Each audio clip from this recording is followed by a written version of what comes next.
Leaving Daddy Alone by Gail Arnoff. Daddy, Daddy, you bastard, I'm through. Sylvia Plath. 1. His thick, calloused fingers magically transform into soft feathers as they tickle my back. In a slightly husky voice, he cajoles, "How about a front rub?" Something tells me to wriggle my way off his lap, to escape those hands and the little shivers which pulse through my body when he reaches under my shirt. Even his, "Come on, Grace Kelly," cannot tempt me, at least not until the next time. Too often need wins out, and there I am, perched on his lap, at age 6, 10, 14, 17, craving a hug or an "I love you" from my mother. I settle for Daddy's touch. 2. I load my little brother into his Taylor Tot and then count my steps as I push him 5 houses up the street, 5 houses back. I need to stay close to our house, as I don't want to miss seeing the ambulance which will take Daddy to the hospital. His groans ring in my ears, and I can still hear Uncle Doc admitting defeat. "Ruby, call the ambulance." This time, the doctors will remove a large part of his stomach, and the almost inhuman sounds which erupt from him at meals will become even more unbearable for me and my sister. Part of me wishes that this time he will die. 3. I stand at the top of the snow-covered hill, terrified and excited at the same time. When I finally flap onto my sled, Daddy slams down on top of me. His weight crushes me into the wood slats, and I can barely breathe. We glide to a stop at the bottom of the hill, and Daddy leaps off the sled shouting, "Great ride, Princess. Let's do it again." 4. I've watched Daddy put his hands down the front of my mother's dress. My mother roughly pulls away from him, shrieking, "Max, stop!" I've never seen Daddy hold my mother's hand or kiss her. 5. With Sousa marches blaring from the outdoor speakers, I twirl my baton, then toss it into the air and attempt to catch it behind my back. Once again, my timing is off, and the baton clatters to the driveway. When I bend down to retrieve it, I hear a knock on the breakfast room window. I look up and see Daddy imitating my moves, exaggerating my missed catch, and making me look even clumsier than I feel.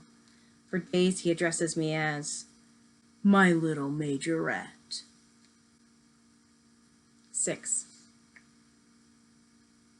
In the photograph, I gaze at the ground, waiting for the click of the camera which will release me from this tableau. Family delivers oldest child to college. Next to me, my sister, mouth twisted into something like a smirk, "I am escaping," leans slightly away from me, her arm around our little brother's shoulder. Daddy stands close to my mother. His hand grips the back of her neck. With his leering, gap-toothed smile, he looks like a hunter displaying fresh kill. My other brother, more willing to snap the picture than to be a part of it, completes his task, and we all move apart. The pained expression on my face remains. 7. For 2 years, I run wild at college, studying less than I ever have, making many friends, and relishing the dating scene. To everyone's surprise, including my own, I transfer to Western Reserve for my junior year and choose to live at home. My parents don't question the decision, and Daddy surprises me with a new car. During the first year, I spend most of my time in class or at the library and make no friends, other than a boyfriend whom Daddy finds to be totally unsuitable. In my senior year, I meet the nice Jewish boy my parents have always wished for me, and within months we're engaged. The boy of my parents' dreams is an alcoholic and bipolar. Whenever we run into financial trouble, my husband goes crying to Daddy, who freely hands over large sums of money. 8. My mother plans an elaborate party for my father's 80th birthday. Although, from the time we were children, my youngest brother and I have always written songs and poems for every family celebration, we don't offer to do it this time.